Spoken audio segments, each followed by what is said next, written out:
देखो ये है वो क्वेश्चन जो एक क्लासिक हंटर और मंकी का क्वेश्चन है। आप इस क्वेश्चन को समझते हैं, देखो कि ये कैसे होगा।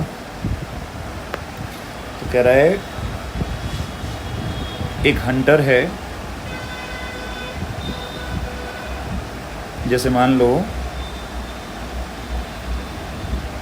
क्वेश्चन ये कह रहा है कि यहाँ पे जैसे मान लो इस पॉइंट पे एक हंटर है और उसने सीधा सीधा निशाना जो है ना लगा रखा है ऐसे एक मंकी के ऊपर, है ना। एक हंटर है और उसने सीधा निशाना यहाँ पे एक मंकी पे लगा रखा है।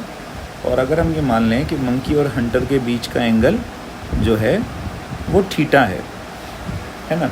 और इसने निशाना लगा के क्या किया, इसने एक बुलेट फायर कर दी। निशाना लगाया और निशाना लगा के ऐसे इस तरीके से एक इसने गोली बंदर के ऊपर चला दी।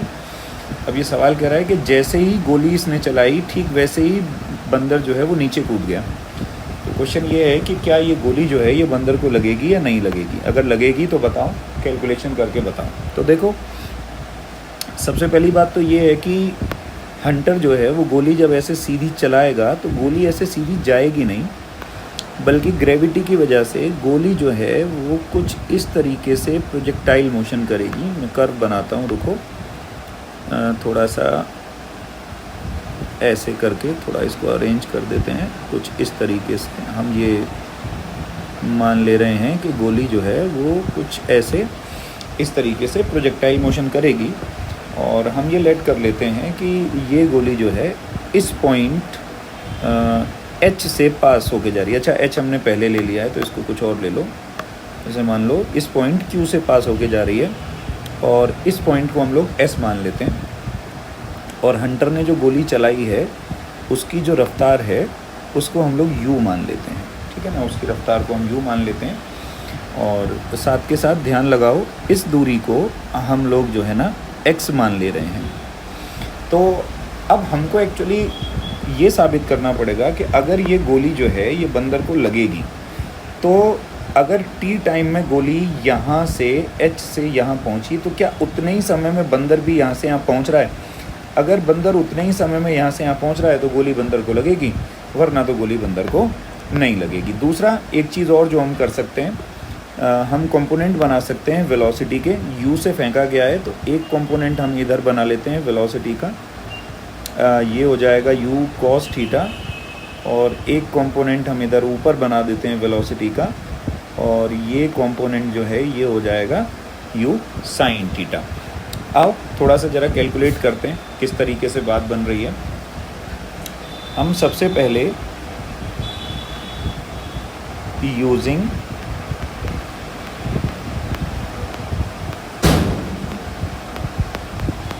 Second equation of motion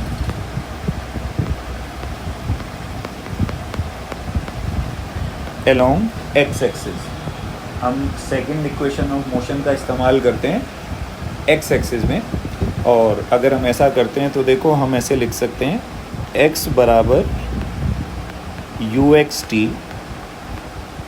plus half A x T का स्क्वायर। अब क्योंकि जो बुलेट है हमारी वो प्रोजेक्टाइल का पाथ फॉलो कर रही है तो यू एक्स की जगह तो हमको ले लेना चाहिए यू कॉस थीटा, क्योंकि देखोगे तो एक्स एक्सिस की जो वेलोसिटी है वो यू कॉस थीटा है। और ए एक्स जो है वो हमको लेना चाहिए ज़ीरो, क्योंकि एक्स एक्सिस में कोई एक्सेलरेशन होती नहीं प्रोजेक्टाइल में।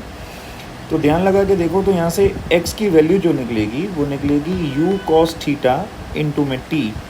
और अगर यहाँ से टाइम की वैल्यू निकालूंगा तो ये निकल जाएगी एक्स अपॉन में यू कॉस थीटा, ठीक है जी। टाइम की वैल्यू निकल जाएगी एक्स अपॉन में यू कॉस थीटा। अब हम वाई एक्सिस में लगाते हैं इसी चीज़ को यूजिंग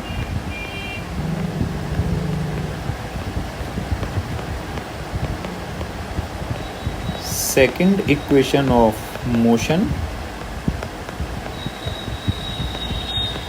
अलोंग वाई एक्सिस। देखो हमने एक चीज़ तो पता कर ली कि x दूरी तय करने में, यानी कि ये वाली दूरी तय करने में, x दूरी तय करने में इसको जो टाइम लगा वो x अपॉन में u cos थीटा लगा। तो अब हम ये भी पता लगा लेते हैं कि ये y दूरी तय करने में इसको कितना टाइम लगेगा, या हम एक तरीके से इस y की वैल्यू पता लगा ले रहे हैं। हम इक्वेशन का इस्तेमाल करें तो हम लिख पाएंगे y बराबर u/t प्लस हाफ a/t का स्क्वायर, और u/y की जगह हम लोग ले सकते हैं u sin थीटा, और a/y की जगह हमको लेना चाहिए माइनस जी। क्यों? क्योंकि ग्रेविटी जो है वो इसको पकड़ के ऐसे नीचे खींच रही है, और नीचे की डायरेक्शन जो है हम नेगेटिव मानते हैं, तो हम इसको माइनस जी कंसीडर कर रहे हैं।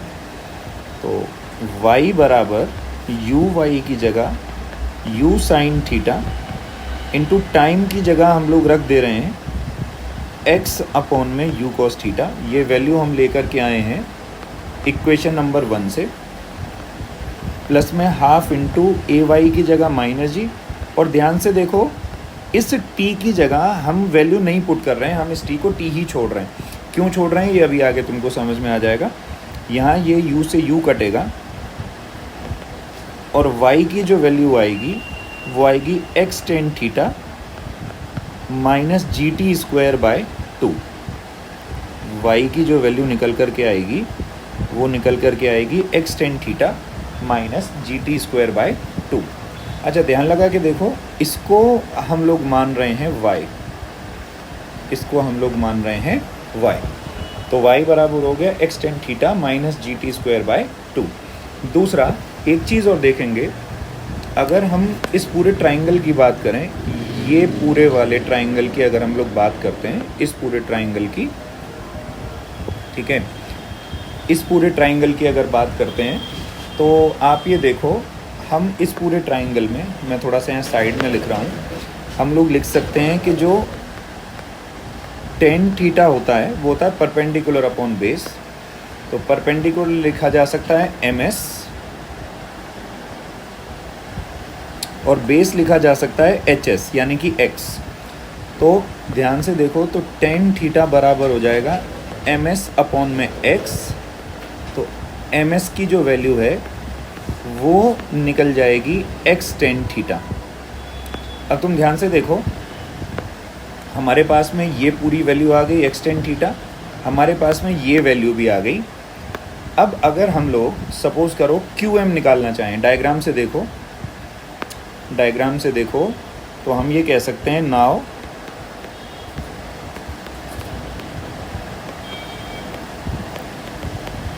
फ्रॉम द फिगर QM, है ना, इधर देखो, ये QM निकालने के लिए हम क्या कर सकते हैं, MS में से QS को घटा देते हैं।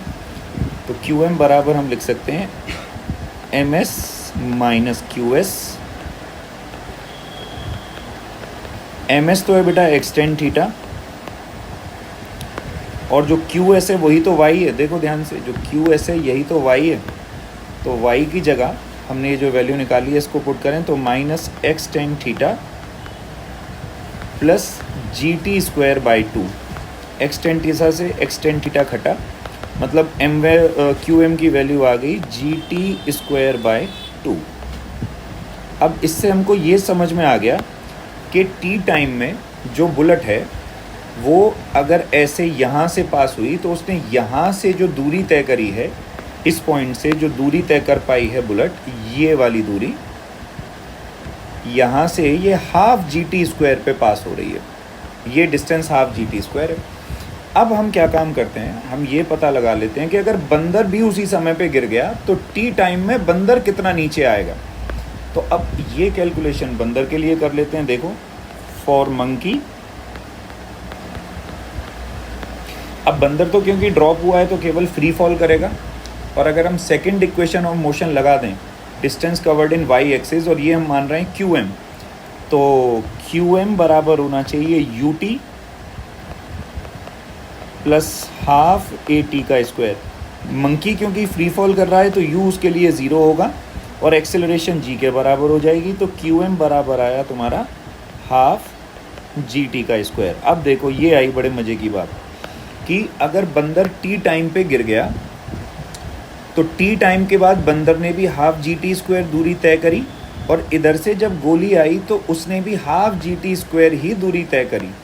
जब दोनों ने हाफ GT² दूरी तय करी तो इस पॉइंट पे आकर के ये दोनों मिल जाएंगे और इसीलिए बंदर को गोली हर हाल में लगेगी। यहाँ से प्रूव हो गया। हम ये कह देते हैं कि hence bullet will hit the monkey, क्योंकि सेम टाइम में दोनों सेम दूरी तय कर रहे हैं। ठीक है, तो इसलिए हम ये कह सकते हैं कि जो बुलेट है वो बंदर को लगी।